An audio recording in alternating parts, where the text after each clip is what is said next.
कर्म पर जाए तो पत्नी उसे बचाए, और जब पत्नी लाज लुटाए उसे कौन बचाए। घर में अगर पत्नी समझदार है, कयादू बड़ी समझदार थी। हिरण्यकश्यप के दिल में बदले की आग धधक रही थी। एक दिन विचार किया कि मैं वन में जाकर के तपस्या करूं, तपस्या करने के बाद ऐसा वरदान प्राप्त करूं जिससे मैं अपने भैया का बदला ले लूं। हिरण्यकश्यप गया, जैसे ही तपस्या करने को उद्यत हुआ एक तोता आ गया। तोता कहने लगा नारायण नारायण नारायण। हिरण्यकश्यप को बड़ी दुश्मनी थी,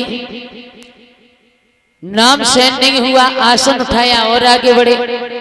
वो तोता वहां से उड़ा और फिर बैठ गया, फिर कहने लगा नारायण नारायण नारायण।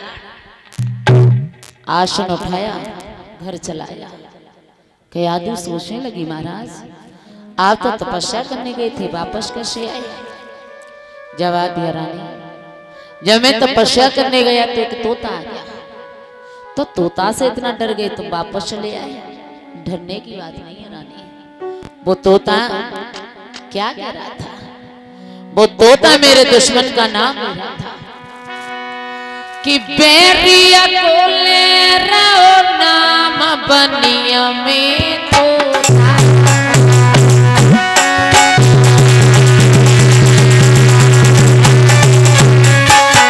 रानी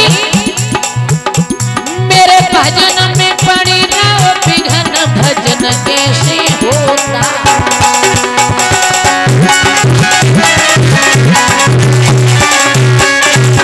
जवाब दिया वो तोता कह रहा था नारायण नारायण नारायण। ओ महाराज के गुस्सा रही बदन में छा, सनमुख मिल जावे तोता, सनमुख मिल जावे तोता। अरे देते भाई मरवा, सनमुख मिल जावे तोता।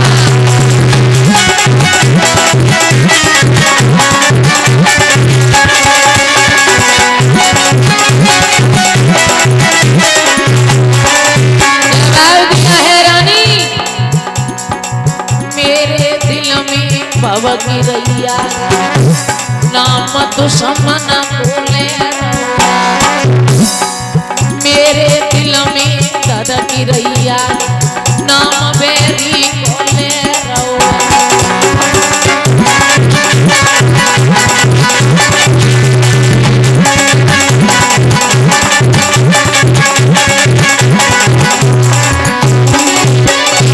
जवाब दिया है रानी। वो तोता कह रहा था नारायण नारायण नारायण। कयादू बड़ी चतुर खोपड़ी की थी, भक्तों समझ गई। अगर मेरे पति के मुख से भगवान का नाम उच्चारण हो गया तो मेरे पति का उद्धार हो जाएगा। शाम का वक्त हुआ, हिरण्यकश्यप लेटा हुआ है, कयादू पैर दबा रही है। दबाते दबाते फिर पूछने लगी महाराज कितना अच्छा होता आज तपस्या करने के लिए आप चले जाते। पता नहीं महाराज वो तोता क्या कह रहा था। जवाब दिया सुनाई नहीं देता। तोता कह रहा था नारायण नारायण नारायण। इधर रानी कयादू गर्भवती होती है, इधर हिरण्यकश्यप चला गया। अब की बार उसने इतनी घोर तपस्या की, इतनी घोर तपस्या की, ब्रह्मा जी को खुश कर लिया। ब्रह्मा जी कहने लगे आपकी तपस्या से हम बड़े खुश हैं, आप हमसे कुछ वरदान मांग लो। तो हिरण्यकश्यप कहने लगा ऐसा मांगूंगा ना आज तक किसी ने दिया हो ना किसी ने मांगा हो। कहने लगे हम वही देंगे जो आप मांगोगे। तो क्या मांग रहा है हिरण्यकश्यप महाराज कि कुछ अधिक नहीं इतना दे दो। तो महाराज ज्यादा नहीं चाहिए, जितना मैं मांगता जाऊं आप उतना देते जाना। कुछ अधिक नहीं इतना दे दो, ऊपर न मरूं नीचे न मरूं, बाहर न मरूं भीतर न मरूं, निश में न मरूं।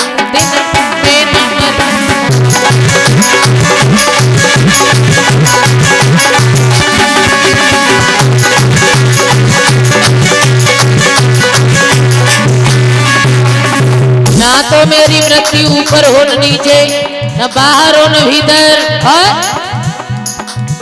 नर से न मरूं, पशु से न मरूं, व्यापे कोई हथियार नहीं। बेटा महाराज भोगने को हमको रही जावे कोई बिहार नहीं।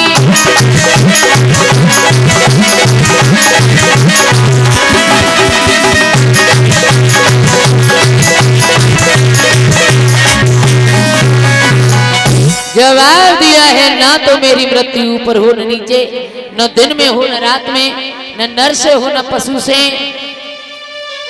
न बाहर हो न भीतर, और न अस्त्र से हो न शस्त्र से, और ना ही 12 महीनों में से किसी महीने में होनी चाहिए ऐसा वरदान। ब्रह्मा जी कहने लगे ठीक है, ना तुम ऊपर मरोगे न नीचे, न बाहर न भीतर, न दिन में न रात में, न नर से न पशु से, न 12 महीनों में से किसी महीने में मरोगे, चले जाओ।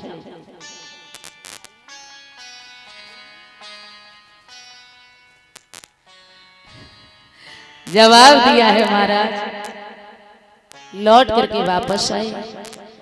धीमे धीमे धीमे धीमे समय व्यतीत हुआ। घर में एक बहुत सुंदर बालक पैदा हुआ। बच्चे का नाम रखा गया था प्रहलाद।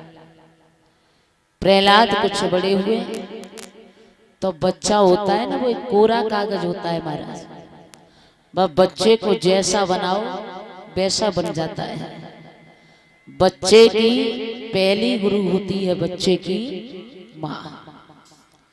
तुम चाहे विदेश में पढ़ाओ, चाहे आवासी में पढ़ाओ, चाहे इंग्लिश मीडियम में पढ़ाओ, चाहे हिंदी मीडियम में पढ़ाओ, अगर घर के संस्कार बच्चे में नहीं है तो सब बेकार है।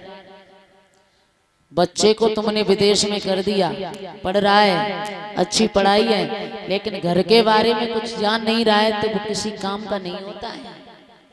अगर घर में आपने देखा होगा, आप इंसान हो, तुमने देखा होगा माँ बाप को अपने बच्चे बहुत प्यारे होते हैं। पशु पक्षियों की माओ को देखो तुम, खुद जान पर झगड़ जाएंगी, लड़ जाएंगे, लेकिन बच्चों पर आँच नहीं आने देती है।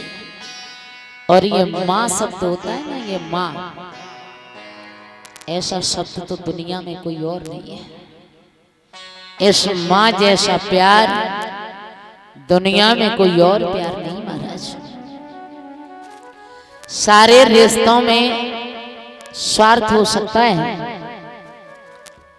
माँ को छोड़ करके बहन भाई, बेटा बेटी, हर किसी के रिश्ते में स्वार्थ हो सकता है, लेकिन जब माँ और बेटे के रिश्ते में कोई स्वार्थ नहीं होता है।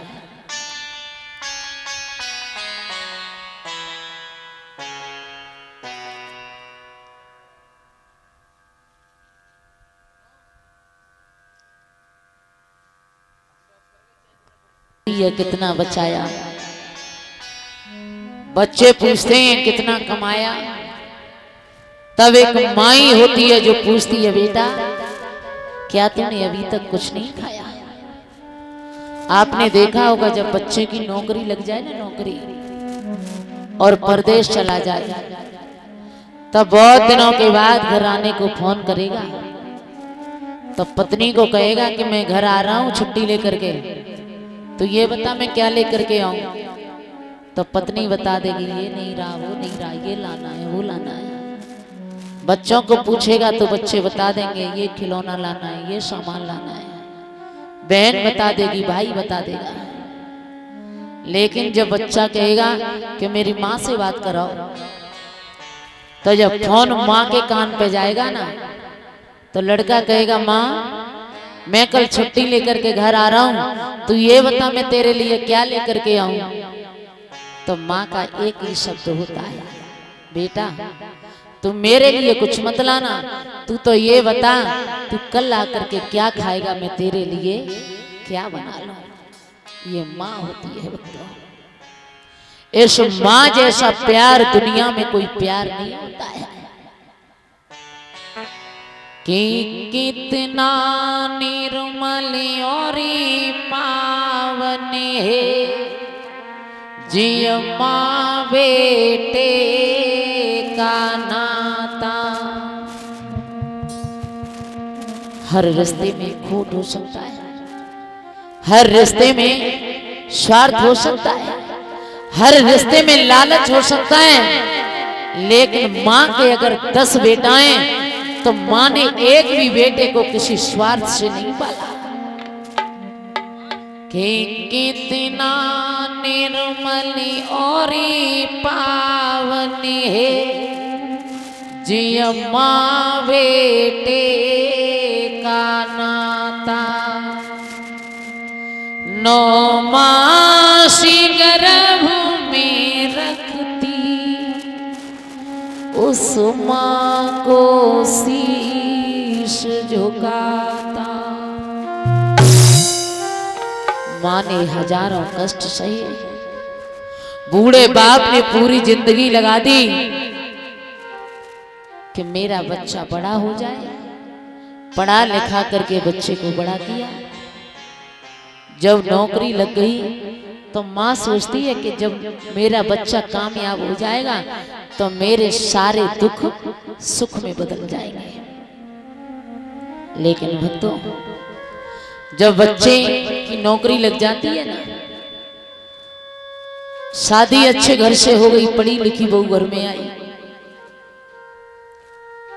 और बेचारी माँ पर बुढ़ापा आ गया और बच्चा कुछ दिन तक तो ठीक चला घर में, और बच्चा जब नौकरी से घर आया और अगर आधा घंटा भी अपने बाहर माँ के पास बैठ लिया और उसके बाद अगर अंदर गया तो फिर घर में कलेश शुरू होता है। अब तुम मेरी का मानोगे, अम्मा ने सिखाया था होएगा वित्तीय मानोगे, जितनी तुम्हारी मम्मी कहे उतना ही चलते, तो घर में झगड़ा शुरू होने लगता है। तो दरवाजे पर माँ सुनती है कि मेरे घर में झगड़ा इसलिए हो रहा है क्योंकि मेरा बच्चा मुझसे बात कर लिया। तो वो माँ अपने बेटा से कहती है, लाला तू अकेले में मुझसे बात मत करेगा, क्योंकि जब तेरी बहू देखती है तो वो झगड़ा करती है, जब घर में कलेश होता है तो मुझे अच्छा नहीं लगता है।